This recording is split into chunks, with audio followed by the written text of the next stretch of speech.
Hello guys, আসসালামু আলাইকুম। দেখেন কিভাবে সিলিং ফ্যানের কয়েল বাদাই করা হয়।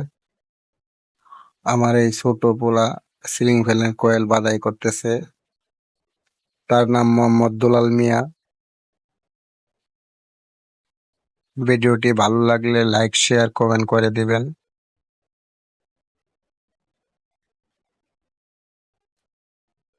এভাবে সিলিং ফ্যানের কয়েল বাদাই করা হয়। পরবর্তী ভিডিও দেখার জন্য আপনাদেরকে অভিনন্দন। আজকের ভিডিওটা এই পর্যন্ত। আসসালামু আলাইকুম।